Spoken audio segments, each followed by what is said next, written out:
Durante o velório de uma magnata paulistana, em sua própria mansão nos Jardins, a leitura de um testamento inesperado transforma lágrimas falsas em gritos de revolta e ameaças de violência. Se ela tivesse morrido mesmo, isso aqui já estaria no meu nome. Rosna, o filho mais velho, diante do corpo inerte no centro da sala. Quando os 3 herdeiros decidem planejar algo irreversível contra a nova herdeira, a empregada doméstica, se aproximam do caixão prontos para agir. Mas antes do toque final. Lá abre os olhos, diante de todos. A chuva castiga o vidro blindado do 3º andar, um martelar constante e monótono que pede entrada no silêncio climatizado da suíte. Lá embaixo, a Pinheiros é apenas uma fita cinza e lâmpadas de carro, formigos perdidos numa toca que ela própria ajudou a cimentar. Helena fica de pé, a testa encostada no frio do vidro, sentindo o ar-condicionado gelar a nuca. O cheiro de papelada antiga e do perfume francês, que impregna o tapete persa, parece estar vencendo o ar do ambiente. À mesa de mogno, os relatórios financeiros do trimestre estão espalhados. Um mapa de minas de números vermelhos que ela decifra com a mesma facilidade que uma criança lê quadrinhos. A porta de carvalho se abre sem bater. Ela não se vira. O passo pesado, arrastado e o cheiro de tabaco barato anunciam a presença antes mesmo da voz rouca. Mãe, preciso que assine a autorização da liquidez do Caixa 2. Os empreiteiros do lote da Vila Madalena estão ameaçando parar a obra de novo. Helena fecha os olhos. A competência do filho é inversamente proporcional ao tamanho da arrogância dele. Ela gira lentamente, o salto agulha raspando o assoalho com precisão cirúrgica e encara a figura alinhada do terno Armani que custa o salário de 3 meses da equipe de pedreiros. A obra não para porque eu estou atrasando o pagamento, Tadeu. A obra para porque o senhor comprou mármore italiano para o piso da área de lazer quando o orçamento previa granito nacional. Erro de gestão. Eu não pago por ineficiência. O rosto do filho contrai, veias saltando na têmpora. Ele bate a mão na mesa, o som seco ecoando pelas estantes de livros que nunca foram abertos. Não vem com essa de microgerenciamento agora. Eu sou o CEO dessa empresa. O conselho aprovou. Precisamos de postura, mãe. O mercado está olhando. O mercado não olha postura, olha lucro. E o que o senhor tem gerado é prejuízo. Sente-se. Ele obedece, mas a perna balança inquieta. A cadeira estala sob o peso dele. Helena se aproxima, pega a caneta esferográfica e risca o número na folha com tanta força que o papel quase rasga. É a falha fatal agindo, o orgulho que a impede de ver o filho como um homem, apenas como uma falha no sistema que ela construiu. Ela não vê o medo nos olhos dele, apenas a fraqueza. Outra vez. Traça a sua assinatura. Entrega o papel. Vai. E avisa a Lúcia para deixar de histeria com a lista de convidados para o jantar de sexta. Não vou financiar a ostentação dela para cobrir o fato de que o 3º casamento dela já fracassou. Tadeu levanta, ajeita a lapela, o ódio represado transformando o rosto dele numa máscara de cortesia. Como quiser. Afinal é o seu dinheiro. É o meu dinheiro. Enquanto eu estiver respirando. A porta se fecha. O silêncio volta pesado, suffocating. Helena olha para o relógio de parede. O ponteiro dos segundos avança com uma crueldade implacável. 18 horas. O Dr. Mendes chegará em 2 horas. O plano, concebido com frieza clínica no escritório ao lado, está cronometrado ao milímetro. Ela sente o estômago apertar, não por medo, mas pela antecipação da caçada. Ela caminha até o espelho de corpo inteiro. A imagem refletida é de uma mulher de guerra, rugas finas como cicatrizes de batalhas corporativas, postura reta, olhos que não pedem permissão. Ela ajusta o colar de pérolas, a textura fria das pedras contra a pele quente do pescoço trazendo um arrepio. Abre a gaveta da escrivaninha. No fundo, sob uma pilha de contratos antigos, está o frasco pequeno de vidro âmbar. O Dr. Mendes garantiu que o composto era indetectável.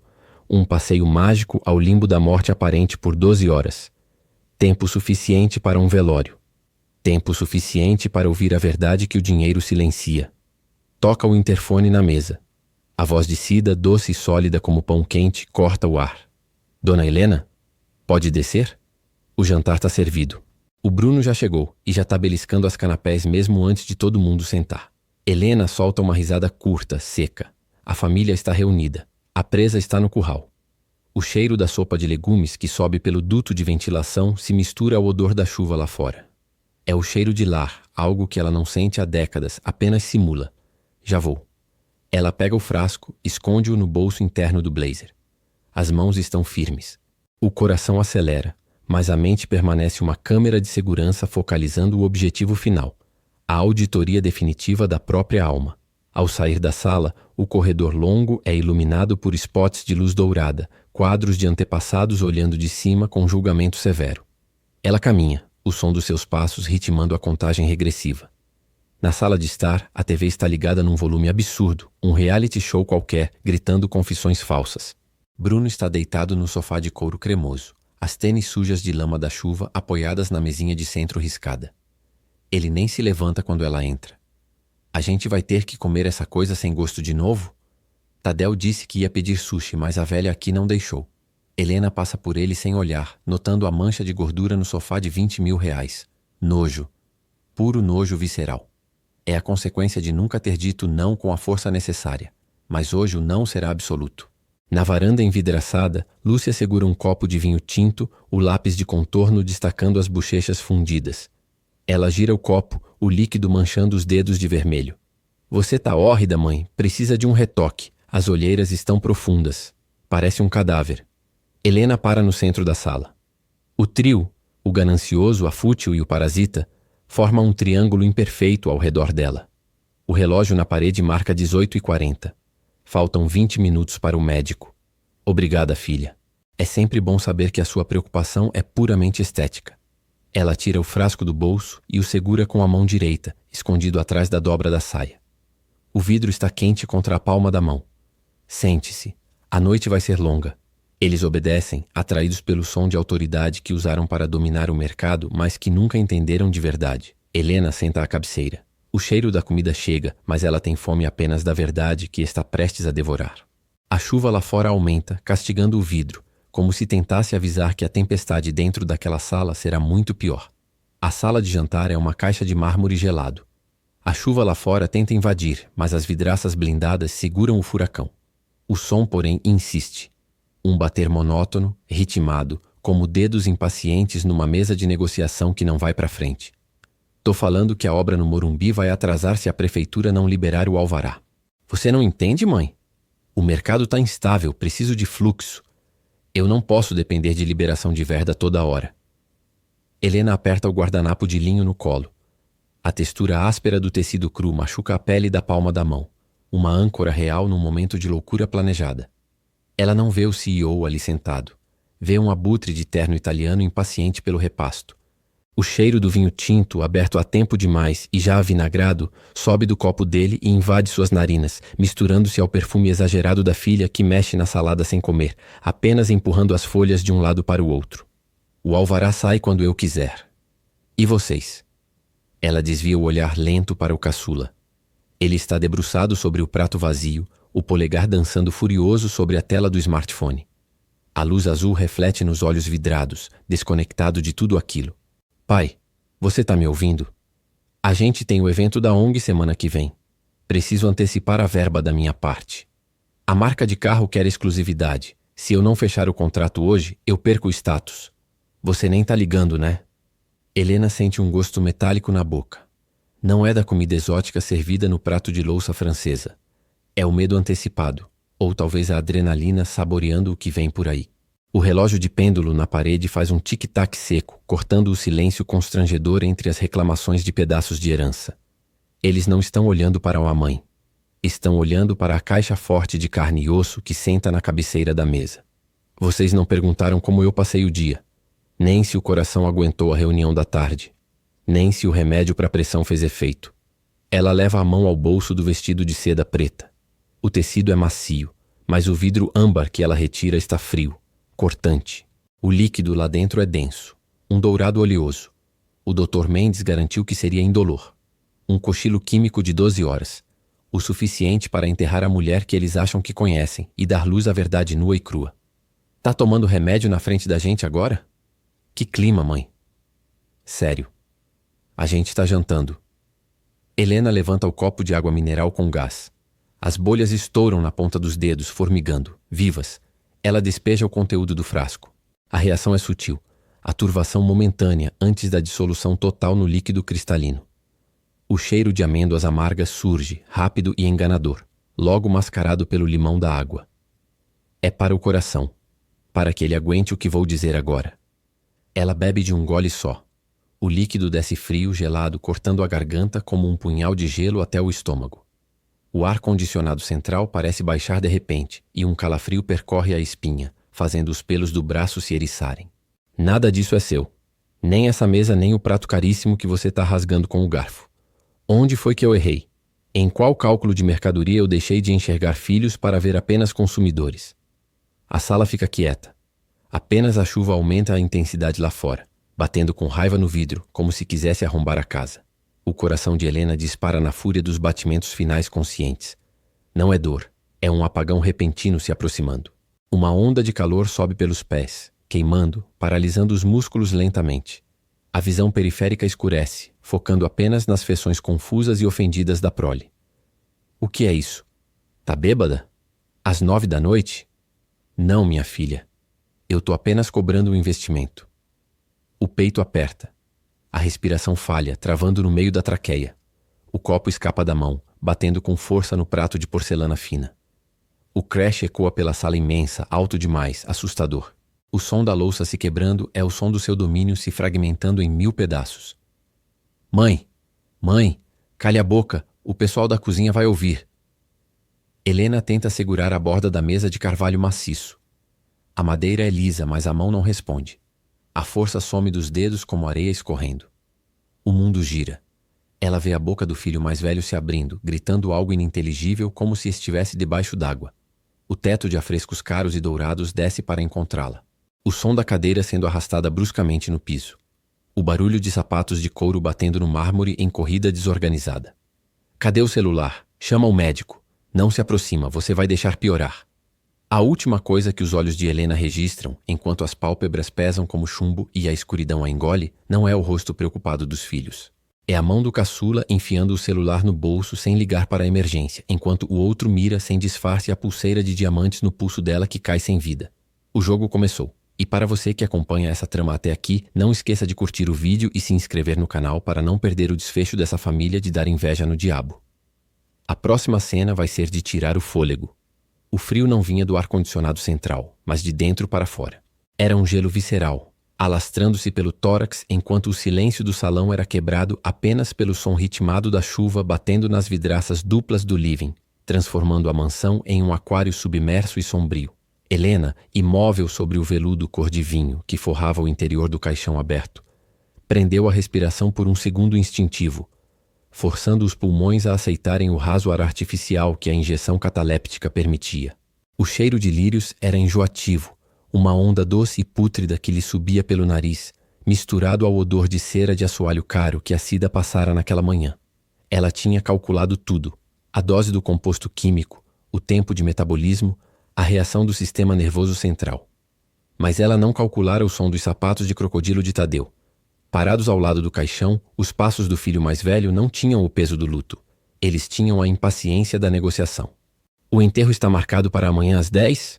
A voz de Tadeu soou próxima, muito próxima, vibrando contra a madeira polida do caixão. Mas não era uma pergunta sobre o ritual. Era uma verificação de agenda. Helena sentiu um formigamento elétrico percorrer a ponta dos dedos. Um sinal de alerta perigoso do corpo tentando romper a paralisia. Cale-se, ordenou ela a si mesma. A matriarca de gelo lutando contra a mãe biológica. Apenas observe. É o que você queria. Sim, senhor. O correio já foi avisado, respondeu o advogado, a voz abafada pelo lenço no bolso. Mas o senhor Tadeu... O testamento. O testamento pode esperar, doutor. Quero saber quanto tempo essa burocracia vai me tirar da reunião com os acionistas chineses. A mãe morreu no pior momento possível. O coração de Helena, embora batendo em um ritmo de salão de fantasia, deu um solavanco interno. A recusa não era dela, mas a realidade se recusava a seguir o roteiro educado que ela presumira. Ela esperava a hipocrisia. Esperava lágrimas falsas e elogios exagerados sobre sua bondade. O que ela ouvia, a poucos centímetros de seu rosto paralisado, era a crueza de um ativo financeiro que se desvalorizou. Mas senhora morreu ontem à noite. A voz do Dr. Moretti, o cúmplice, soou tensa, arrastada. Ele estava encostado na parede perto da cabeceira do caixão. O choque. A família precisa de tempo. Tempo é dinheiro, médico. Algo que a senhora devia saber, não é? O sorriso de Tadeu era audível. Um zumbido de cinismo. Helena sentiu o estômago se contrair. A náusea química misturando-se com a revolta. Seu orgulho, a falha que a levara àquele túmulo de vaidade, gritava para que ela abrisse os olhos e dissesse quem mandava naquela casa. Como ele ousa? A mente dela corria para os contratos de representação, para as cláusulas de comportamento que ela ensinara a ele. Era a negação de todo o legado de educação que ela acreditava ter deixado. É verdade, interveio Lúcia. A voz da filha do meio vinha do outro lado, perto das arranjos de flores. Dr. Moretti, o senhor poderia aumentar a dose. Na senhora? Quer dizer, no corpo. Para o rosto não cair tanto nas fotos. A imprensa está na porta. O cheiro de perfume barato, misturado ao uísque que Lúcia provavelmente já bebera, invadiu as narinas de Helena. A preocupação não era a dor da perda. Era a estética do cadáver. Isso é ilegal, senhora, resmungou o médico, mas Helena ouviu o som de uma seringa sendo preparada. A agulha raspando no vidro. Vou aplicar apenas um retoque no conservante. Não mexe com o estado cataléptico. Helena quis tossir. Quis expelir o ar viciado de seus pulmões e gritar que não eram aquelas as palavras de condolências que ela preparara para ouvir. Ela tentou focar na textura da seda que vestia, o roçar do tecido contra a pele seca, uma âncora sensorial para não perder o controle e despertar antes da hora. A hesitação tomou conta de seus pensamentos. Será que foi longe demais? A dúvida era uma cobra fria enroscada em sua medula espinhal. Eles não estavam agindo como filhos desgarrados, estavam agindo como abutres sobre um animal que ainda sangrava. Ei, e o cartão de American Express da mamãe? A voz de Bruno, o caçula soando mais longe perto da entrada da sala. O security ligou dizendo que tentaram passar uma viagem para Cancún no cartão principal. Eu disse que era para emergência, mas bloquearam. Preciso desbloquear para pagar o churrasco do velório.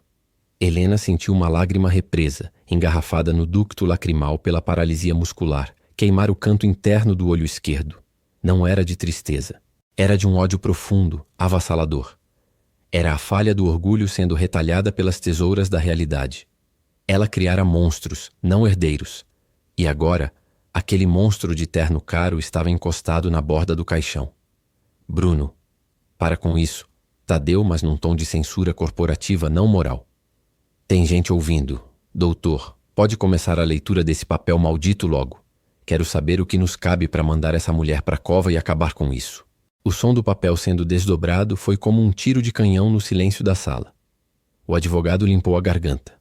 O som da chuva lá fora aumentou de intensidade, trovejando contra o vidro, como se a cidade pressentisse o julgamento que estava por vir. Helena concentrou toda a sua vontade na audição. O prazo corria. A droga duraria mais 6 horas. Se ela não fizesse nada, eles sairiam dali impunes, donos de um império que ela construíra com as próprias mãos calejadas, enquanto ela seria enterrada sob elogios mentirosos e roubos dissimulados. A hesitação dela morreu ali. A negação se desfez. Ela não estava mais brincando de estar morta. Ela estava morta para eles. E agora era a hora de enterrar a mãe deles e ressuscitar a juíza. Eu, Dr. Mendonça, portador do testamento de última vontade de Dona Helena Albuquerque. A voz do advogado tremia.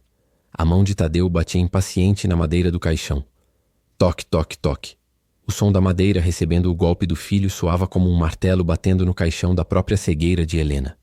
Ela aguardou, estátua imóvel de uma vingança fria, enquanto as primeiras palavras do documento ecoavam pelo salão, cortando o ar pesado de traição. O calor do prato de entrada irradiava true o porcelana fina, mas a mão de Helena permaneceu gelada, firmada sobre o linho branco da mesa de carvalho maciço. O salão monumental, com seus teto alto de gesso e lustres de cristal que refratavam uma luz dourada e opressora, parecia menos uma casa e mais um mausoléu em dia de festa. À sua frente, Tadeu cerrava a carne com a elegância de um açougueiro de terno Armani, os olhos cravados no smartphone que vibrava com a urgência de negócios que não eram dele. Lúcia examinava as unhas em busca de uma imperfeição qualquer, enquanto Bruno balançava a perna batendo o sapato de couro no pé da cadeira num ritmo tic-tac que soava como uma bomba relógio no ouvido da matriarca. O cheiro de trufa e manteiga engordurava o ar, pesado e enjoativo, um cheiro de riqueza estagnada.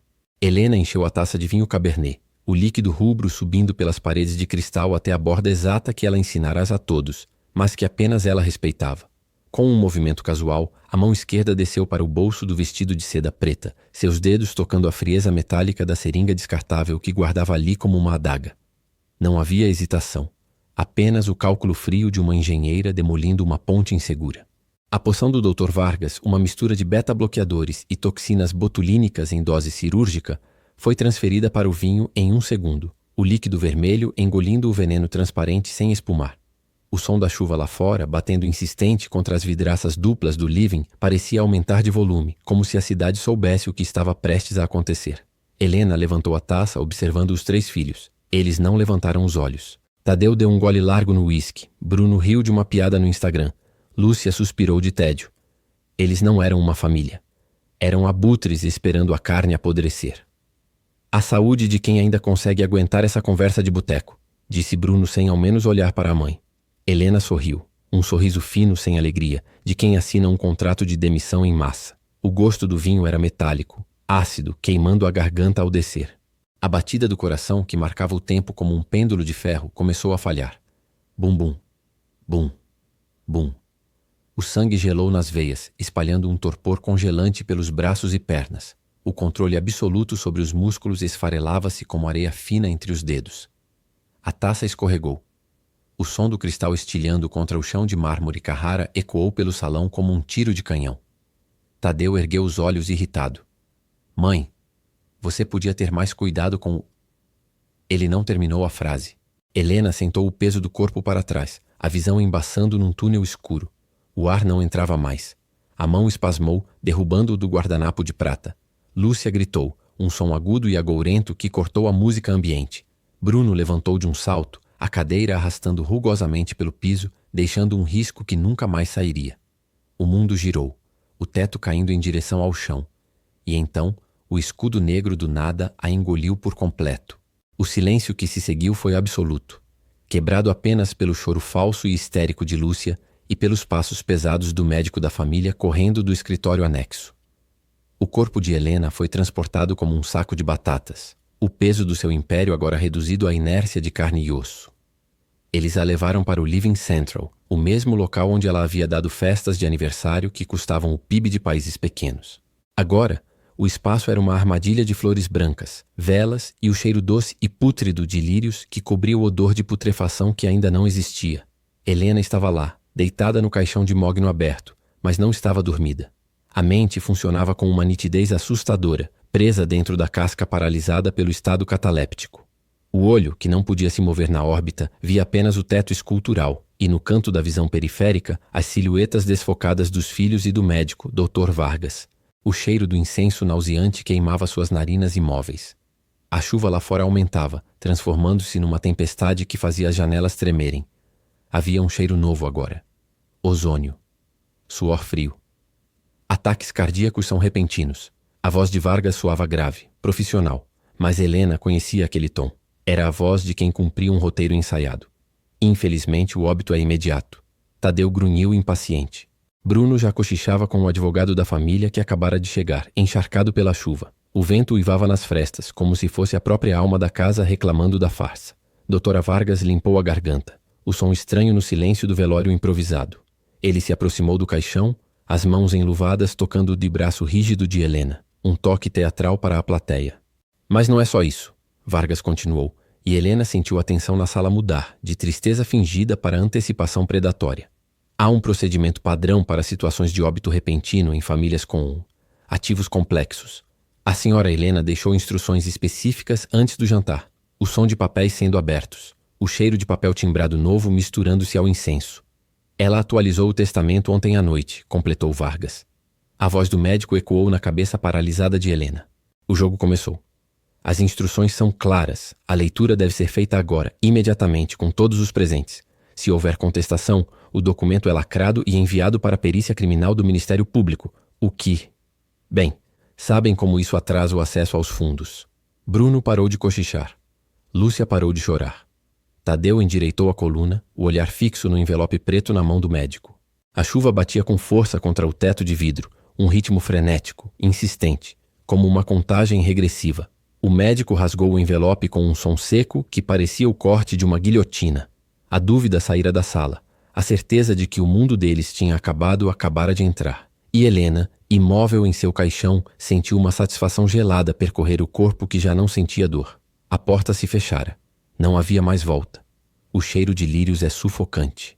É uma asfixia doce, serosa, que invade as narinas e não sai, misturado ao odor de cera queimada das velas. O interior de seda do caixão é áspero contra a nuca, um leito de veludo que parece uma armadilha física. Lá fora, o som da chuva batendo no vidro das sacadas dos jardins é uma metralhadora constante, martelando na tampa de mogno que a separa do mundo. O silêncio dentro da caixa é absoluto, exceto pela vibração abafada da voz do advogado, doutor Fontes, que ressoa na madeira como se fosse um sermão de outro planeta.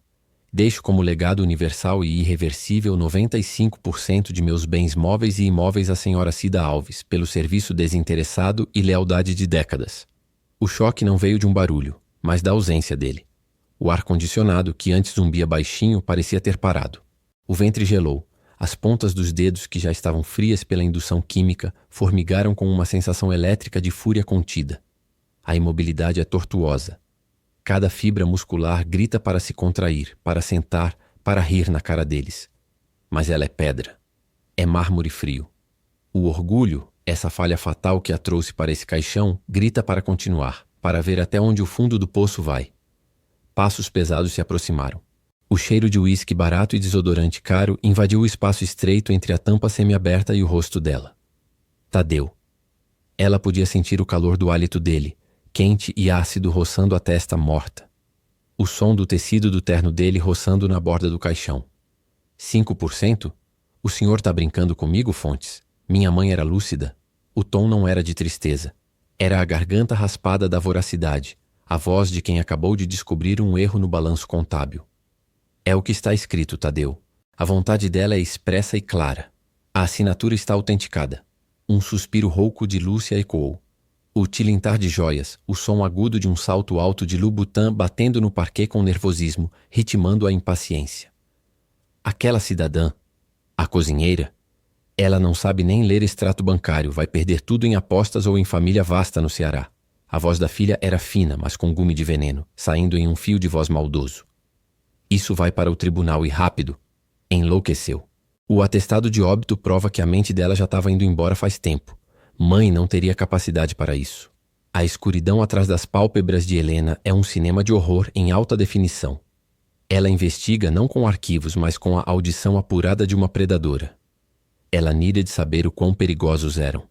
Precisava ouvir as entranhas da própria cria. Ela sentiu a tampa sendo tocada. Dedos finos, gelados, puxando o lenço de renda que cobria o colo do caixão, ajustando a pose. Tira isso daqui, Bruno, sussurrou Tadeu, com uma autoridade de quem acha que dono do caixão é dono da verdade. Deixa parecer que estava chorando por ela. Bruno, o caçula. O som da tosse dele, nervosa, seca. O cheiro de maconha leve nas roupas dele, disfarçado por perfume de ambientes de banheiro de hotel. Mano, tô devendo pro Caveira mais de 50. Se eu tiver que esperar os trâmites de anulação... Ele parou. A respiração dele acelerou, visível no som de ar entrando nos pulmões. E se a gente convencer a velha a assinar um novo papel agora? Ah, espera. Ela morreu. Que pena. Uma risadinha seca, sem graça.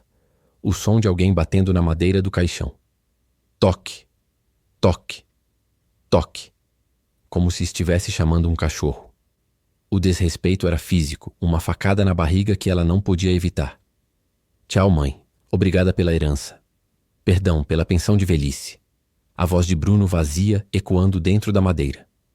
O estômago deu um nó, mas a droga segurava a reação física. O coração, controlado pelo coquetel químico do Dr. Mendes, batia em um ritmo lento, gongo de tortura. A investigação dela mostrava o que ela temia. Não eram apenas filhos ingratos, eram lobos sem dentes, famintos e despreparados. A falha deles não era a maldade genial, era a estupidez da ganância. Os passos se afastaram em direção ao canto do salão. O som do choro de Cida subiu, cortando o ar. Era um choro engasgado, de quem não tem ar no pulmão, diferente dos soluços teatrais das irmãs minutos antes. O som de chinelos de borracha arrastando no chão de mármore. O som de roupa simples passando. Vocês ouviram o doutor? Tadeu agora falando alto para a sala toda, a postura de CEO em ação, tentando controlar o dano público. Minha mãe sempre teve um coração generoso, às vezes um tanto excêntrico. Vamos honrar a decisão dela. Cida, vem cá. A gente precisa conversar sobre os bens. Você não vai conseguir gerenciar um império desse sozinha. A hipocrisia era espessa, visível, como gordura fria em uma sopa. Helena podia imaginar a cena. O braço estendido, o sorriso falso de Colgate, a armadilha se fechando em volta da única pessoa honesta naquela sala. O cheiro de café sendo servido pelos outros empregados, o zunido das conversas cochichadas dos convidados que começavam a chegar, batendo os guarda-chuvas na porta. Você ouviu? Deixou para a empregada? Ela devia ser amante. O social é implacável e os filhos dela são as estrelas do circo de horrores. Cida se aproximou. A presença dela trouxe um cheiro de água sanitária e pão. Algo limpo, humano. Ela parou ao lado do caixão. O som do respirador ofegante da mulher. Dona Helena. Perdão, perdão. A senhora não devia ter feito isso. Eles vão me matar, eu não sei o que fazer. O sussurro de Cida era um apelo direto ao cadáver. Mãos trêmulas tocaram a mão enrijecida de Helena. O contato foi quente, úmido, aterrorizante. O corpo de Helena urrou para apertar aquela mão. Para dizer, fique forte, eu tô aqui. O orgulho, a falha fatal, a impedia de quebrar a cena agora. A prova não terminara. Ela tinha que saber se Cida quebraria sob pressão. Se era digna do trono. O silêncio se estendeu pesado. Lá fora, um trovão ribombou, sacudindo as janelas de piso a teto, mas lá dentro, o silêncio era o juiz. Tadeu voltou a se aproximar. O cheiro de fumaça de cigarro, ele tinha acendido um na varanda e a fumaça impregnou o casaco. Escuta aqui, Cida. Ele sussurrava, agora ao lado da orelha da empregada, tão perto que Helena podia ouvir as articulações do maxilar dele rangerem. A gente resolve isso amanhã com os advogados. Mas por via das dúvidas não sai daqui tonight. E nem pense em acessar a conta da viúva. A gente é sangue. Você é descartável. O peso das palavras sangue e descartável pairou no ar gelado do salão. O relógio na parede fora da visão de Helena marcava as horas. O efeito da droga tinha pico de 6 horas. A janela de tempo para o aprendizado estava diminuindo. Ela tinha o inimigo mapeado. Ganância pura, sem afeto, dispostos a qualquer coisa, e tinha a aliada acuada. A investigação estava completa. O diagnóstico era terminal para a família biológica. Agora era só esperar o veneno fazer efeito e a noite escurecer de vez. A respiração de Helena continuou lenta, imperceptível, enquanto o mundo dela desabava em sussurros ambiciosos. O cheiro de lírios era sufocante, uma doçura impalativa que parecia querer disfarçar o odor da decadência que subia das almas ali presentes. Dentro do caixão, o frio do cetim roçava a nuca de Helena, uma lembrança constante de que aquele era o berço de sua própria armadilha. O silêncio que se seguiu à leitura do testamento não era de respeito, era o vácuo antes da explosão. Ela via o teto abobadado e os vitrais iluminados em sua visão periférica limitada, mas ouvia tudo com uma nitidez brutal. A respiração de Tadeu, rouca e acelerada. O arrastar nervoso dos sapatos de Lúcia. O plano dela era perfeito na teoria, uma fusão hostil controlada. Mas a prática estava revelando falhas estruturais que sua arrogância não previra. Cida segurava o papel com mãos trêmulas, a folha batendo levemente ao ritmo da ventania que entrava pela janela entreaberta. O advogado, um homem pálido de terno caro, recolheu os óculos com um estalo seco. A senhora pode sair, Cida.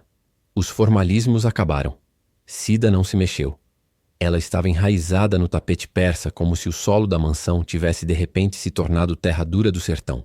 Tadeu deu um passo à frente, seu sapato de couro inglês brilhando sob as luzes halogênicas. Fica onde estás. O comando foi baixo, mas carregava a violência de um tiro engatilhado. Helena sentiu um formigamento nas pontas dos dedos, uma reação química do soro, ou talvez a raiva tentando romper a barreira cataléptica. Seu cérebro de gestora, acostumado a calcular riscos de mercado, agora avaliava o risco de vida. Ela subestimara a volatilidade dos ativos. Seus filhos não eram apenas incompetentes, eram predadores. O Dr. Dutra explicou tudo, Tadeu. A voz de Cida falhou, mas a postura permaneceu ereta, um toco de árvore resistindo à tempestade. É legal. A dona Helena assinou de próprio punho. Lúcia soltou uma risada seca, um som de vidro quebrando. Ela ajustou o véu preto, refletindo a própria imagem no espelho da parede, conferindo se a maquiagem de luto ainda estava intacta. Legal, Cida. Você acha que isso é sobre papel? Lúcia caminhou até a empregada, circulando-a como um abutre. Sabe quem são essas pessoas lá fora? Juízes, senadores, o prefeito. Você acha que eles vão acreditar que uma mulher que não saiu da cozinha em 30 anos herdou tudo isso por gratidão? Vão achar que você envenenou a pobre mãe. Ou usou de feitiçaria. Bruno, encostado na porta do salão, ria enquanto mexia no celular, provavelmente postando uma selfie forçada de filho em luto. Deixa eu já chamar a polícia, Lúcia. Denunciar a tentativa de estelionato. A velha, quer dizer, a mãe estava totalmente senil no final. Todo mundo sabe. O som da chuva aumentou lá fora, batendo contra as vidraças como dedos impacientes pedindo entrada. Helena sentiu o estômago gelar. A palavra senil ecoou. Sua falha fatal, o orgulho desmedido, a cegara. Ela achou que podia controlar a narrativa mesmo morta. Mas a narrativa agora pertencia a quem tinha boca para falar. Ela viu, pelo reflexo do espelho próximo ao caixão, Tadeu agarrar o braço de Cida. Não foi um toque de carinho. Foi um alicate. Escuta bem, sua idiota. Tadeu sussurrava, cuspindo as palavras no rosto da mulher. Você vai até a mesa do advogado agora e assina a renúncia. Se não assinar, eu prometo que a única herança que sua família no Nordeste vai receber é o caixão do seu sobrinho. Entendeu? Eu sei onde eles moram. Eu sei onde a tua filha estuda. Cida ficou pálida. A cor do seu rosto misturou-se ao branco do uniforme. A dor no braço dela era visível, os dedos de Tadeu afundando na carne macia. A patroa queria isso. A patroa tá morta, Cida. O brado de Tadeu ecoou pelo salão, fazendo o vidro de uísque em cima da mesa de centro vibrar. E o dinheiro é meu. Do meu jeito. Ou do jeito duro. Helena sentiu o coração disparar, acelerando o metabolismo do veneno que a mantinha imóvel. Era uma tortura suprema. Ver a única pessoa leal sendo esmagada por vermes que ela mesma criara, e não poder nem piscar. A chuva lá fora parecia zombar dela, um ritmo interminável de eu avisei, eu avisei. O controle que ela tanto amava agora era sua prisão. Ela percebeu com clareza gelada que o plano de expor a ganância tinha um custo, a segurança de Cida. E agora o prazo do soro era uma contagem regressiva para o massacre. Se ela não acordasse a tempo, ou se acordasse e não conseguisse controlar o caos, a justiça poética seria apenas mais uma tragédia paulista. Tadeu apertou ainda mais o braço de Cida, empurrando-a em direção à parede de mármore negro. A testa da empregada bateu na pedra com um som oco, seco. Helena viu a mancha vermelha se alastrar no mármore. Se essa tensão está te deixando de cabelos em pé, dá um like forte e se inscreve no canal agora mesmo para não perder o desfecho dessa tragédia grega. O pior ainda está por vir. O silêncio no living é quebrado apenas pelo arrastar de sapatos de verniz no mármore polido. O ar está pesado, uma mistura de incenso de igreja barato e o cheiro metálico do ar-condicionado central trabalhando em excesso. O meu corpo, esse invólucro de carne e ossos que agora pertence ao caixão de jacarandá, pesa 1 tonelada. A droga do Dr. Mendes funciona assim. Sinto-me uma peça de mobília em minha própria casa. O frio da seda que forra o interior da caixa atravessa o vestido de linho branco, congelando minha pele, mas a mente cá fora, alerta, processando cada grão de poeira no ar. As pálpebras entreabertas permitem ver apenas fatos, recortes da realidade. Vejo as pantufas de Lúcia andando de um lado para o outro. O tic-tac do relógio de parede parece uma marreta batendo na minha têmpora. O advogado, um homem pequeno e suado que paguei muito bem para ter uma coluna vertebral de macarrão, limpa a garganta. O som é rouco, amplificado pelo silêncio respeitoso dos convidados. Esses abutres de terno escuro e joias caras, todos esperando para ver quem herda os ossos. Se todos puderem se aproximar... A voz do advogado treme. A sombra de Tadeu cobre minha visão. Ele para ao lado do caixão. Posso sentir o cheiro do uísque barato na respiração dele, mesmo a meio metro de distância. Ele não está triste. Está impaciente. O dedo dele bate no verniz da madeira. Toque, toque, toque. Um ritmo de execução. Vamos ler isso logo. Preciso ligar para o escritório. Com todo o respeito, Sr. Tadeu, este é o testamento final e irreversível de sua mãe, assinado ontem. As cláusulas são claras. O papel é desenrolado. O som é seco, como folha seca sendo pisada. Eu, Helena Rodrigues Pires, lúcida e certa, o advogado engole em seco. O suor escorre pela minha testa, mas não posso limpar. A coceira é tortura. Declaro como minha única e universal herdeira para administrar 95% de meus bens móveis, imóveis e participações acionárias. A senhora Cida de Souza. O som que se segue não é um grito, é um vácuo. O ar é sugado da sala. A chuva lá fora parece aumentar, trovejando contra as vidraças blindadas como se fosse avisar do que está por vir. Meu coração, lento e controlado pela química, dá uma pulada. Não pelo nome da Cida, mas pelo que vejo na fatia de visão que tenho. O rosto de Tadeu não expressa choque, expressa caça. As mandíbulas dele cerram com um som audível de dentes rangendo. Lúcia para de andar. O estalido da joia que ela ajusta no punho soa como um tiro. Perdão? A voz de Bruno é fina, aguda. A empregada? Aquela cozinheira? O advogado recua um passo. É o que está escrito. A condição é única. Os herdeiros diretos apenas receberão suas cotas caso respeitem e acatem a autoridade da senhora Cida como nova proprietária da holding. Caso contrário, perdem até o auxílio moradia. O cheiro na sala muda. Não é mais flores e incenso. É ódio. É um odor viscoso de adrenalina velha. Vejo Lúcia se virar na direção do canto onde a Cida está parada, imóvel, segurando um guardanapo e parecendo ter visto um fantasma. A Cida está pálida. As mãos dela, calejadas de anos de detergente e águas passadas, tremem diante da plateia de elite. Isso é uma piada. Tadeu se inclina sobre o caixão. O rosto dele fica a centímetros do meu. Seus olhos me escaneiam, procurando um sinal de vida, mas só encontram a rigidez da morte. Ele cuspe, não em mim, mas perto, no chão de mármore. Aquela mulher não vai ter um centavo. Vamos anular isso agora. O testamento é blindado, senhor. Tentativas de anulação resultam na doação imediata de tudo para a caridade. O silêncio que se segue é pior. É um som de conspiração. Vejo pelo canto do olho Tadeu fazer um sinal para Bruno. Um aceno de cabeça. Lúcia se aproxima da Cida. Não é um abraço de consolo. É um cerco. Lúcia sorri, aquele sorriso de lobo correndo atrás da ovelha doente. Cida, minha querida. O tom de Lúcia é doce, venenoso. Você não sabe lidar com ações da bolsa, não é, minha pobre? Isso vai ser um peso tão grande para seus ombros simples. A minha pele gela. Não é a temperatura ambiente. É a percepção fria e brutal de que o teste escapou do controle. Eu queria provar ganância. Eu não queria ver sangue. O olhar de Tadeu cruza a sala e fura o corpo da Cida. Ele não está pensando em processos. Ele está calculando a física. A varanda no 10º andar. A escadaria de mármore. Sinto a respiração prender no peito, um efeito colateral da droga misturado com o puro terror da observadora. Eu sou a isca, mas agora eles viraram os olhos para a presa. A Cida não sabe, mas ela já está morta para eles. A aposta subiu. Não é mais sobre herança. É sobre vida. Dona Cida. Bruno riu, uma risada seca e nervosa, enxugando o suor da testa. A gente pode conversar na copa? Só a gente? Lúcia pousa a mão no ombro da Cida. Ajoelha-se na frente da mulher que criou os filhos dela, com uma humildade falsa que me revira o estômago paralisado. Você não precisa se preocupar com os advogados. Nós cuidamos de você. Cuidamos de tudo. Para sempre. A textura da mentira no ar é pegajosa. Vejo a Cida recuar, batendo as costas na parede.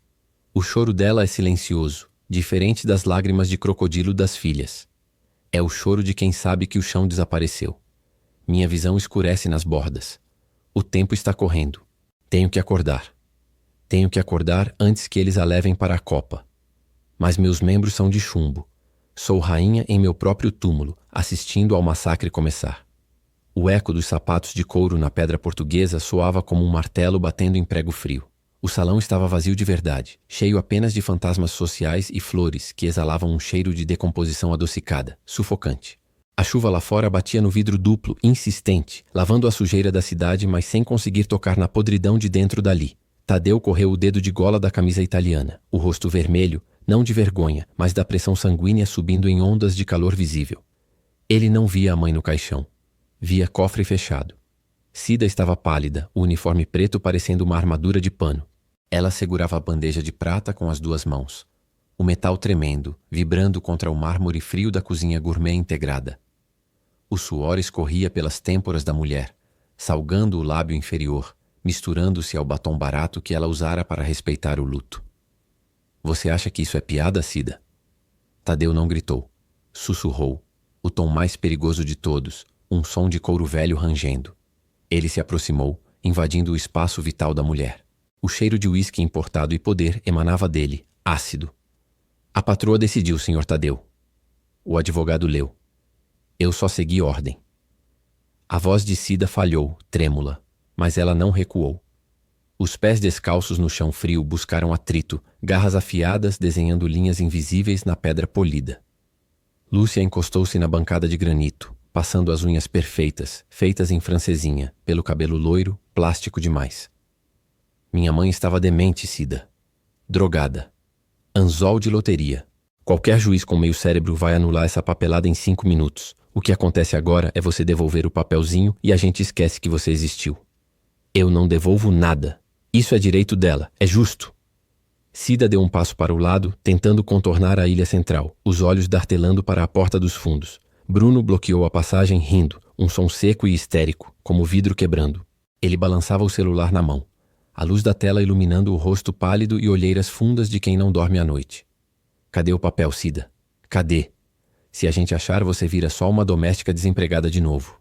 Se não achar, você vira estatística de assalto que deu errado aqui nos jardins.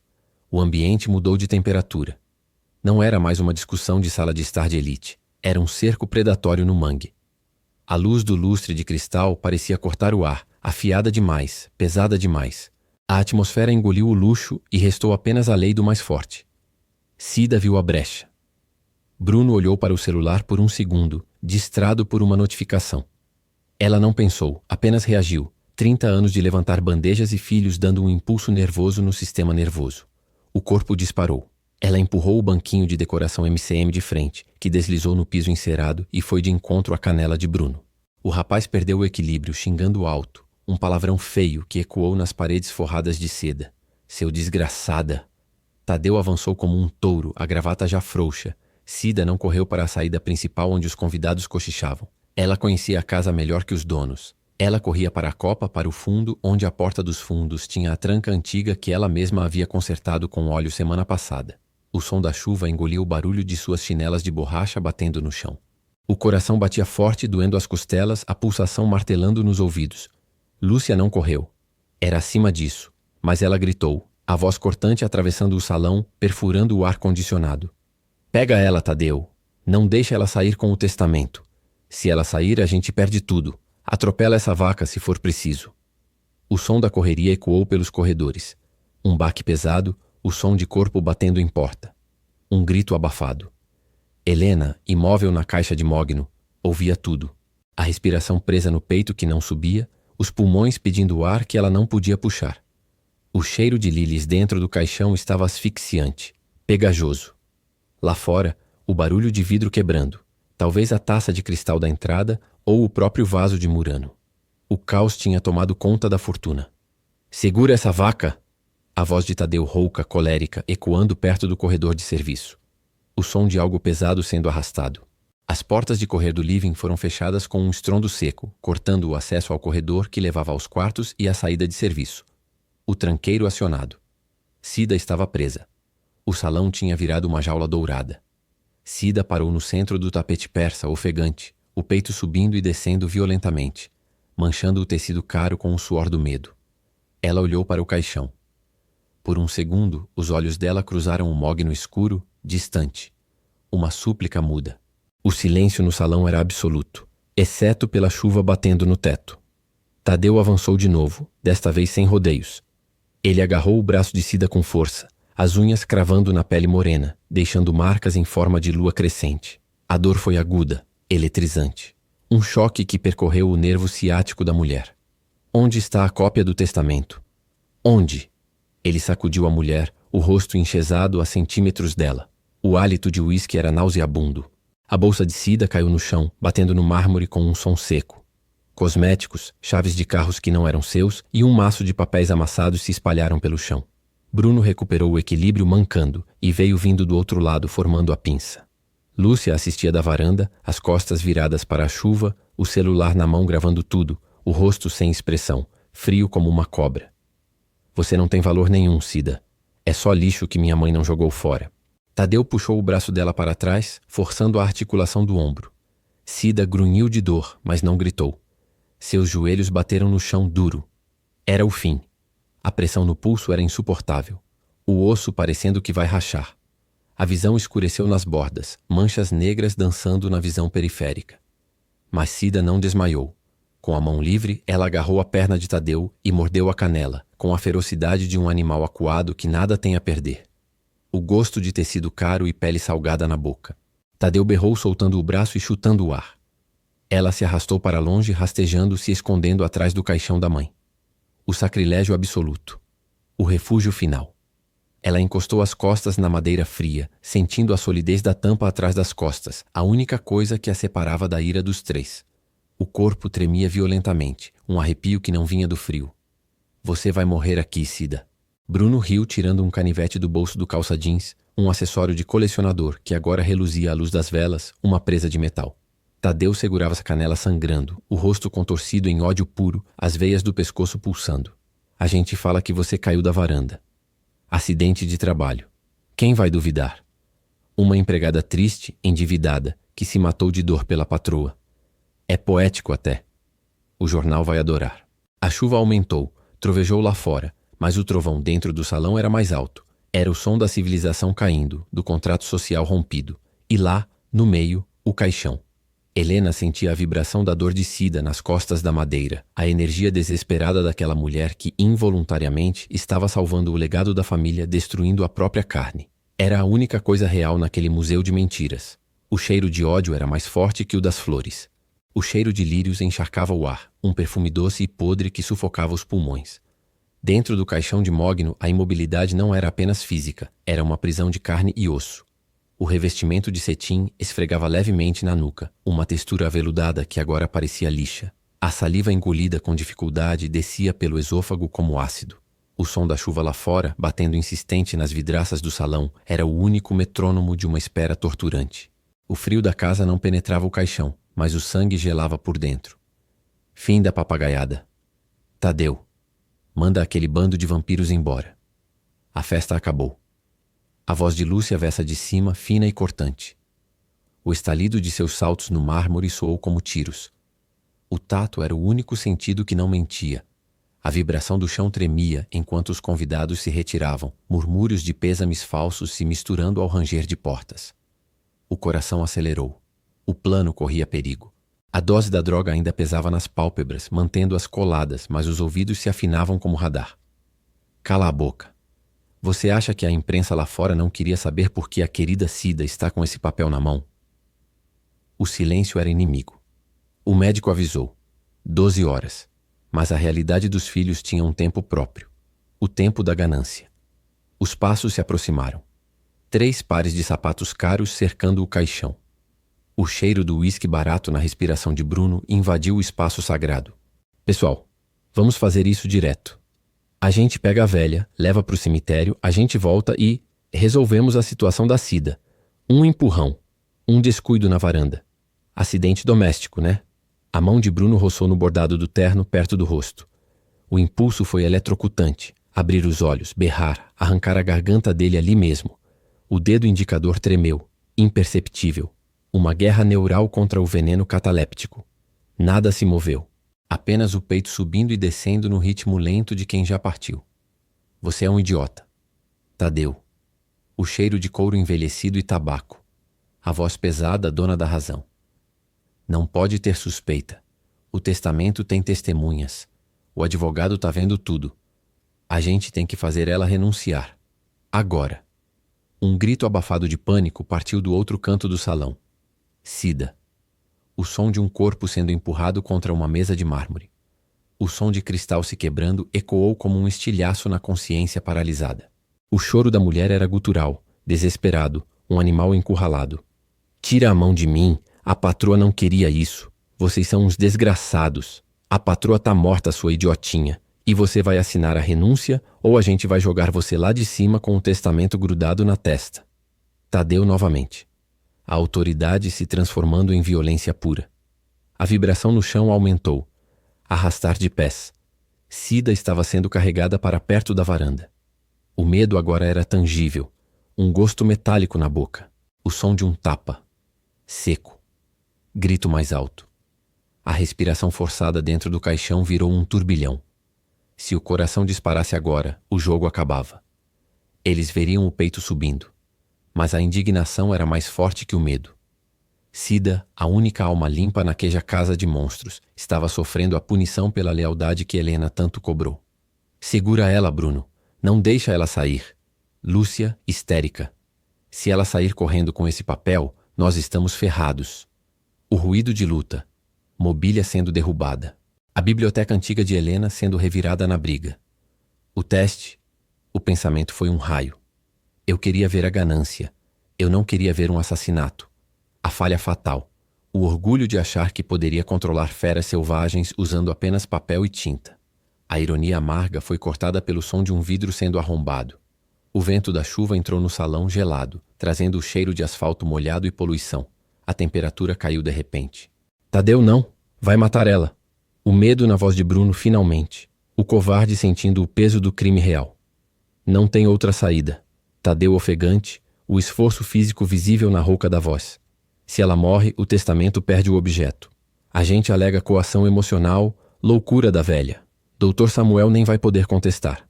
A gente diz que Cida manipulou a mãe doente. O corpo de Cida foi arrastado até a beira da varanda. O som de chuva agora era ensurdecedor. Um mar revolto batendo na laje. O silêncio dos convidados que restara se partiu. Um homem, um dos sócios de Tadeu, estava ali, paralisado, testemunhando a insanidade. Vocês estão loucos. O gringo. A voz trêmula. Eu não tô vendo isso. Eu tô indo embora. Senta aí, Arthur. Você faz parte do conselho. Você é testemunha de que Cida caiu. O clique de uma arma sendo engatilhada. O som reverberou no peito de Helena como uma martelada. Não. O plano não incluía armas. Incluía chantagem, mesquinhez, humilhação. Mas não sangue. O sangue era imprevisível. Assina agora, Cida. Tadeu, sussurrando perto do ouvido da mulher. O som do metal frio encostando na têmpora da empregada. Rápido, o vento tá forte aqui em cima. Seria uma pena você escorregar. O choro de Cida parou, substituído por um soluço engolido. O cheiro de urina e medo. A degradação total. Dentro da caixa, a retina ainda captava a luz do teto, mas a visão escurecia pela raiva. As unhas cravaram nas palmas das mãos, abrindo a pele. A dor era o único elo com a vida, o único combustível para lutar contra o veneno que mantinha o corpo inerte. O tempo não estava acabando. Ele tinha explodido. O relógio nas paredes da mansão batia as horas, mas o verdadeiro prazo era a vida de Cida, pendente por um fio, e a loucura de um filho que não reconhecia limites. O som de um papel sendo rasgado. O testamento. Agora você renuncia. Vai. A voz de Tadeu era essa sentença. O caos era completo. O legado de Helena estava sendo dilacerado, não pela lei, mas pela selvageria que ela mesma ajudou a criar. E ela, a rainha de xadrez, estava presa na própria torre, vendo o rei cair sem poder mover uma peça. A respiração artificial falhou por um segundo, um suspiro seco que soou alto demais para quem estava morrendo. Vocês ouviram isso? Bruno, pânico puro. Ela respirou? O silêncio que se seguiu foi mais pesado que o caixão. A respiração paralisada de novo. O jogo virava. A farsa caminhava para o aberto. O caos era o novo normal. O rangue seco da fechadura correndo o trinco ecoou pelo salão, mais alto do que o trovão que acabara de rasgar o céu lá fora. O último convidado, um sócio de Tadeu com cara de quem queria estar em qualquer lugar menos ali, sumiu pelo elevador social, levando consigo o ruído de fundo que mascarava a tensão elétrica da sala. O silêncio que se seguiu não era vazio. Era pesado, denso, com gosto de metal na boca. O cheiro de lírios brancos, antes apenas nostálgico, agora se decompunha em um odor adocicado e enjoativo, misturado ao álcool barato do hálito de Bruno. Tadeu não perdeu tempo. A máscara de filho enlutado deslizou pelo rosto dele como graxa, revelando a cara pura e dura de um predador faminto. Ele se passou a mão no cabelo grisalho, desarrumando o penteado impecável, e caminhou em direção à bufada, onde Cida recolhia os últimos copos de cristal. O som das solas dos sapatos de couro batendo no mármore polido marcava um ritmo lento, de execução. Acabou a peça, Cida. O público foi embora. A gente não precisa mais de fingimento. A empregada tremeu, mas não se virou. As mãos dela, calejadas por anos de água sanitária e sabão, apertaram o gargalo de uma garrafa de champanhe cara até os nós brancarem. O vidro estalou sob a pressão. Ela sentiu o frio subindo pelo tornozelo, preso àquele chão onde nunca tinha sido bem-vinda, apenas tolerada. A senhora, a dona Helena foi clara na carta. O advogado vai ler de novo amanhã se precisar. Lúcia riu. Foi um som seco, curto, como o de um galho quebrando. Ela encostou-se ombro na parede de mármore negro, tirando a carteira do clutch. Nem olhou para Cida. O alvo dela era o reflexo no espelho, ajustando o batom vermelho que já estava perfeito. Advogado? Qual advogado, querida? O doutor Arnaldo foi pago para ir embora. E aquela papelada assinada num copo de água? Isso não vale nada se a testemunha principal sumir. Lúcia virou a cabeça, os olhos frios pregados nas costas da mulher. A gente gosta muito de você, Cida. Gostamos tanto que vamos dar um funeral à altura. De família. Bruno, que estava deitado no sofá de veludo, deu um pulo nervoso. O cheiro de suor dele, misturado ao perfume de cabine de voo, invadiu o espaço.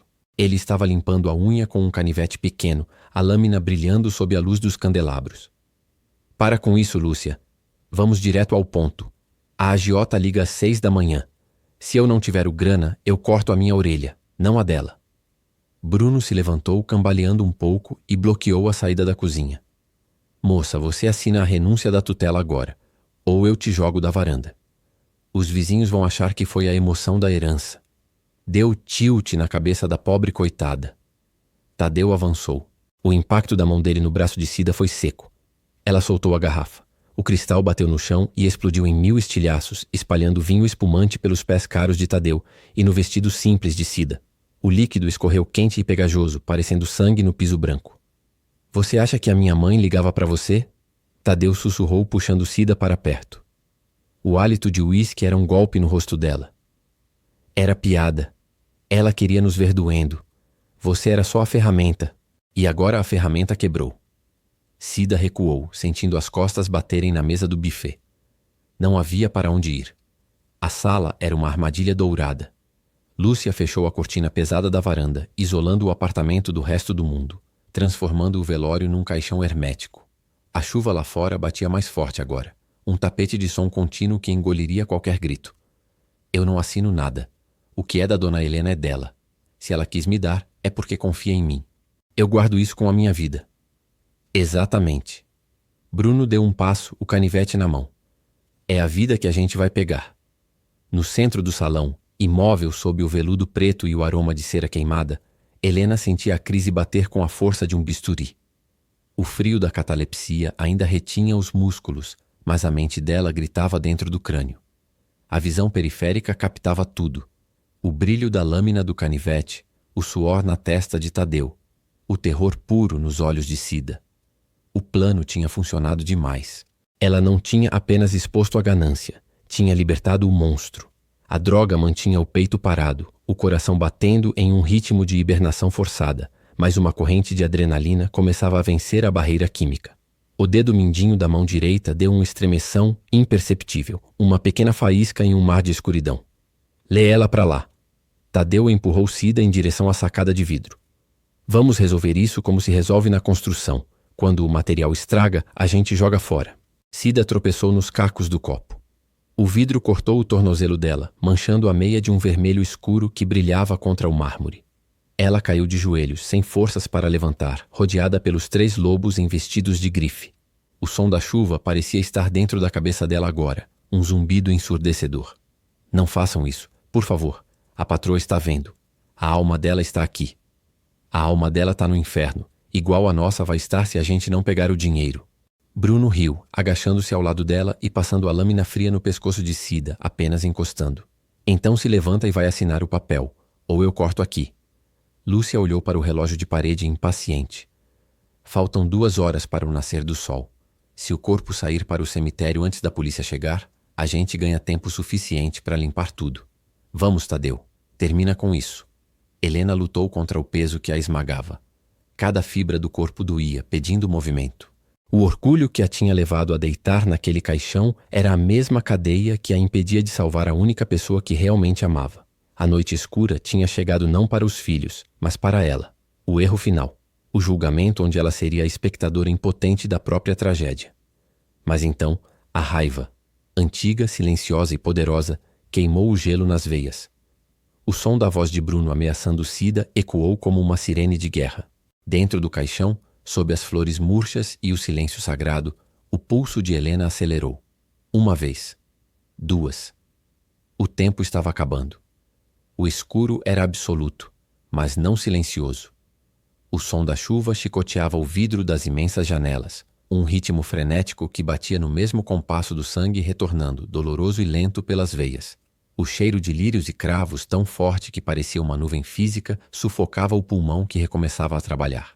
O frio do veludo forrando o fundo do caixão colava nas costas, uma lembrança gelada da realidade. Dentro da caixa de mogno escuro, a paralisia cedia espaço para a agulhada da sensação.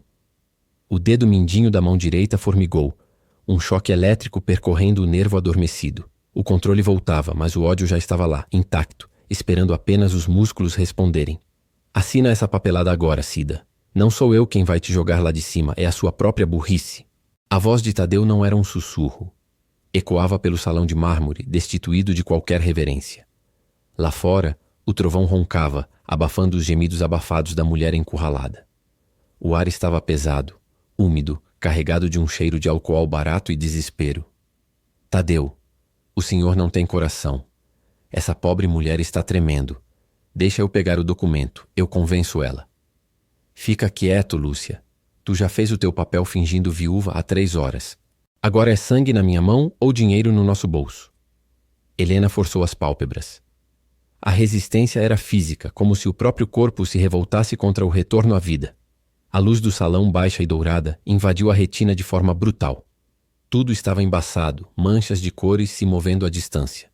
Aos poucos, as formas se definiram. O caixão estava num pedestal elevado, permitindo uma visão panorâmica do massacre moral do lado de fora. Ali estavam eles.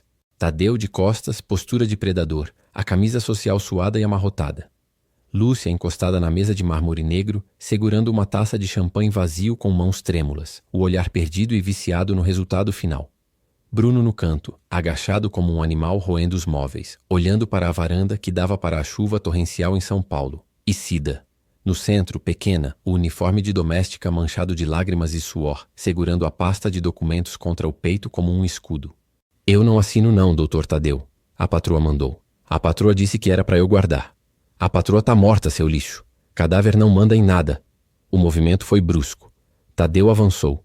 O som da palmada no rosto de Cida foi seco, um estalo que ecoou maior que a tempestade lá fora. Cida cambaleou, caindo de joelhos sobre o tapete persa. O grito dela morreu na garganta, engolido pelo choque. Bruno riu, um som nervoso e agudo roendo as unhas. Faz ele acabar logo, Tadeu. Os agiotas estão ligando a cada 5 minutos. Se a gente não tiver o acesso à conta hoje, eu tô morto de verdade. Vai calar a boca! Tadeu agarrou Cida pelo cabelo, puxando a cabeça da mulher para trás com uma violência que fazia o pescoço da empregada estalar. Escuta bem. Vai até a varanda, pula e a gente diz que a tristeza te levou. Ou a gente te empurra e a gente diz que a loucura de herdeira te pegou. A polícia aqui em cima não liga para a morte de empregada. Helena sentiu o coração disparar, não mais pelo efeito da droga, mas pela fúria pura. As unhas cravaram no veludo do caixão. O ferro gélido das grades laterais estava ao alcance da mão esquerda. O som da respiração dela ainda era raso, inaudível para aqueles que discutiam o valor de uma vida humana alguns metros abaixo. Espera. Espera. Lúcia se aproximou pisando alto nos saltões. Ela olhou para Cida com nojo, como se visse uma barata. Se ela morrer aqui, o testamento vai para a homologação. Vai dar burocracia. Tem certeza que o doutor não tem como anular isso logo? O doutor foi pago para assumir, Lúcia. Ele atestou o óbito, lembra? Agora é só nós e a testemunha. Tadeu puxou uma arma pequena do cós da calça, um revólver cromado que brilhava sob as luzes do salão. A prata do metal refletia a própria ganância. Vamos, Cida. Último chamado. A varanda é linda com a chuva. A temperatura parecia ter caído 10 graus de repente. O vento batia nas vidraças, fazendo-as tremer. O cheiro de ozônio e tempestade entrava pelas frestas. Cida fechou os olhos, os lábios mexendo numa prece silenciosa, o corpo pronto para o impacto. Bruno virou o rosto, incapaz de assistir, mas pronto para roubar a carteira da vítima depois. Foi então que o som surgiu. Não era a chuva, não era o trovão. Era um rangido, antigo e profundo vindo do mogno. As dobradiças do caixão protestaram. O silêncio que se seguiu foi instantâneo, sufocante. Tadeu travou, o braço esticado ainda segurando o revólver na direção da varanda. Lúcia soltou a taça, o cristal estilhaçando no chão num estrondo de icebergs quebrando. Bruno parou de roer a unha, a boca aberta, o rosto pálido. O som veio novamente. Um suspiro. Fundo, arrastado, como se os pulmões tivessem que ser reinflados manualmente. Um gotejar de líquido escorreu pelo canto da boca de Helena, caindo no colar de pérolas que ela mesma escolhera para o eterno descanso. Devagar, com a rigidez cadavérica ainda combatendo à vontade, a mão pálida de Helena subiu. Os dedos ossudos agarraram a borda do caixão. O rangido da madeira foi um agudo na sala. Cida abriu os olhos.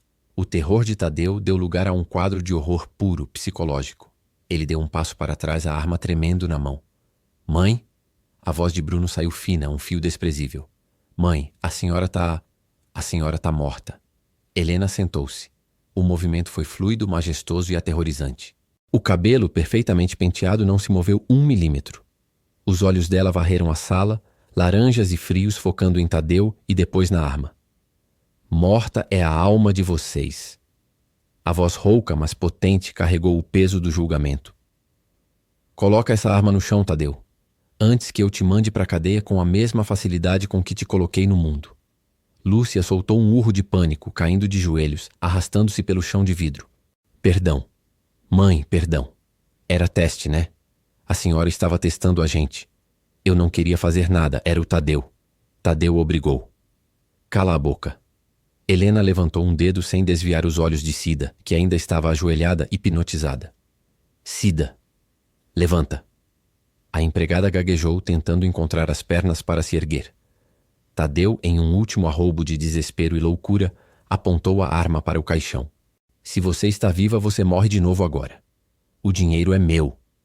O disparo ecoou, surdo e ensurdecedor. O som seco de projétil batendo em metal, ricocheteando na cruz de prata que ornava a tampa do caixão, fez faíscas voarem. Helena nem piscou. Ela estava parada naquele pequeno instante em que o tempo se dilata. O estrondo de portas sendo arrombadas veio logo em seguida. A luz de lanternas táticas invadiu o salão, cortando a penumbra. O doutor entrou flanqueado por policiais da Força Tática com o coldre aberto. Polícia, ninguém se mexa. Mãos na cabeça. Tadeu foi derrubado no chão, o rosto esfregando contra os cacos do cristal da taça de Lúcia. O sangue misturou ao champanhe derramado. Lúcia berrava histérica, chorando maquiagem cara. Bruno chorava em silêncio, encolhido num canto, as mãos na nuca. Helena desceu do caixão com a ajuda de ninguém. O vestido preto, luto pela filha que ela nunca teve, arrastava suavemente no tapete. Ela caminhou até Cida, que tremia, segurando a pasta com força suficiente para ranger o papel. Helena tomou a arma da mão de um policial que se aproximava sem pedir permissão. Ela a segurou firmemente, olhando para o filho sendo algemado no chão. Vocês achavam que o dinheiro era o legado. Ela estendeu a mão livre para Cida. O legado é isso, Cida. É ver o que o ser humano é capaz de fazer por uma cifra num papel. Ela segurou a mão da empregada. A pele áspera e trabalhada da mulher contrastava com a pele fina e cuidada da matriarca.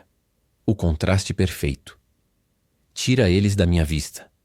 E coloca na conta da imprensa que a viúva está viva e... descontente. Helena virou as costas para os filhos sendo arrastados, o som dos grilhões e dos gritos sendo abafados pelo trovão final que sacudiu a casa. Vamos, Cida. Tem uma casa para limpar. As duas mulheres caminharam em direção ao corredor, deixando para trás o caixão vazio, o sangue no chão de mármore e a ruína de uma dinastia que se matou pela própria ganância. A chuva lá fora continuava caindo, lavando a cidade, mas incapaz de limpar a sujeira que saíra daquelas almas. O som metálico das algomas clicando ecoava pelo salão, muito mais alto do que qualquer oração. Tadeu estava imóvel no chão de mármore, a bochecha prensada contra o frio da pedra polida, o hálito cheirando a uísque e desespero. 2 policiais civis puxavam seus braços para trás com uma força desdenhosa, enquanto ele esperneava, manchando o terno sob medida com o pó do talco que derrubara da vela mais cedo. Eu sou o Tadeu Fontes. Vocês não sabem com quem estão mexendo. Isso é abuso de autoridade. Minha mãe vai processar todos vocês até a 3ª geração. Helena, ainda sentada na borda do caixão de mogno, cruzou as pernas lentamente. A madeira dura contra suas coxas era uma lembrança física da realidade que ela acabara de recriar. O cheiro de flores murchas, enjoado e adocicado, se misturava ao odor de suor frio dos filhos. Do lado de fora, a chuva voltava a bater com fúria contra as vidraças, uma batida constante que marcava o fim de um reinado. Lúcia, de joelhos perto da porta, tentava ajeitar o cabelo com as mãos algemadas, o rosto inchado de lágrimas falsas, que agora eram de pânico genuíno. Mamãe, por favor, diga algo. Foi um momento de fraqueza, a gente estava nervoso com o seu falecimento. Não bota a gente nessa rua? Bruno, fala alguma coisa. O caçula estava encolhido no canto, parecendo uma criança que acabou de quebrar um vaso da China, tremendo como um galho seco. O delegado, um homem grisalho de olhar cansado, segurava o testamento numa capa plástica. A senhora Helena já depois, senhora. E as câmeras de segurança do corredor captaram toda a conversa sobre o acidente na varanda. Tentativa de homicídio qualificado e chantagem. O circo acabou. Helena desceu do caixão. Suas pernas estavam fracas devido ao soro, 12 horas de imobilidade tinham endurecido as juntas, mas ela se manteve ereta. Caminhou até onde Tadeu era arrastado. Ele parou de gritar, os olhos injetados de sangue encontrando os dela. Ele esperava clemência. Esperava a mãe que sempre pagava as contas. O que ele viu foi uma estatueta de gelo. Você não era um herdeiro, Tadeu. Você era um gasto fixo. E eu acabei de fazer o corte de custos. Ela fez um sutil aceno com a cabeça para o delegado. Tadeu foi levantado bruscamente, os sapatos de couro arrastando no chão. Os berros diminuíram conforme eram empurrados para o elevador de serviço, substituídos pelo som distante da chuva e pelo silêncio pesado que ficou para trás. No salão vazio, restavam apenas o médico, que checava a pressão de Helena com cuidado, e Cida. A empregada permanecia encostada no buffet de prata, as mãos segurando o avental como se fosse um escudo, o rosto banhado em lágrimas silenciosas. Não eram lágrimas de medo agora, mas de alívio e um luto confuso. Helena afastou o médico gentilmente e caminhou até Cida. O cheiro de cera e limão que emanava daquela mulher simples era o único cheiro limpo naquele ambiente de decadência. Helena estendeu a mão, a pele pálida da matriarca tocando a pele calejada e morena da empregada. O contraste era violento, mas a temperatura era a mesma. Sentou Cida. Ah, dona Helena, eu não posso, eu sou apenas a... Helena cortou a frase com um gesto. A única pessoa que me viu como gente nos últimos 20 anos. Senta. O médico recolheu seus instrumentos, acenou em silêncio e deixou as duas sozinhas. O relógio de pêndulo no hall batia as horas, marcando o início de um novo dia. O sol da manhã não penetrava as cortinas pesadas, mantendo o ambiente na penumbra dramática, mas a energia do lugar tinha mudado. O ar parecia menos pesado. Eles vão prender? Perguntou Cida, a voz trêmula. Vão. E o advogado deles vai tentar fazer um acordo, mas não vai rolar. Testemunhas, gravações e uma tentativa de assassinato em pleno velório é muito até para tirar a imprensa engolir. A vida de luxo deles acabou, Cida. O que eles não sabem é que o dinheiro que gastavam era só um empréstimo. A dívida venceu agora. Helena sentou-se no sofá de veludo, que antes era trono de suas reuniões de família. Seu corpo doía, uma dor surda e profunda nos ossos, lembrança do veneno que quase a matou de verdade. Mas a mente estava afiada como uma lâmina nova. Ela olhou para o teto onde o lustre de cristal refletia a luz fraca da manhã. O império que ela construiu com tijolo e suor não ia para a falência, mas ia ter nova direção. Eu não sei dirigir empresa, dona Helena. Eu não sei nem usar aquela torradeira importada que a Lúcia ganhou. Você sabe o que é ser honesto. Você sabe o que é lealdade. O resto eu ensino. Ou a gente vende tudo e vamos viver numa fazenda no interior. O que você acha? Cida sorriu pela primeira vez naquela noite, um sorriso tímido que tirou anos do rosto de Helena. Eu gosto de plantar tomate. Tenho uma horta nos fundos que ninguém liga. Helena deu uma risada seca, mas genuína. Então vamos plantar tomates e construir impérios. Primeiro vamos tomar um café. Café verdadeiro, não aquela borra que meu filho bebia. Helena se levantou sentindo o peso dos 68 anos, mas também a leveza de quem havia carregado um caixão nas costas por uma vida inteira e finalmente o tinha largado. Ela passou pela porta de vidro que dava para o jardim, agora alagado pela chuva da madrugada que passava. No reflexo do vidro, ela não via mais a viúva fria, ou a mãe de filhos ingratos. Via apenas uma mulher livre, pronta para escolher sua própria família, longe das correntes de sangue.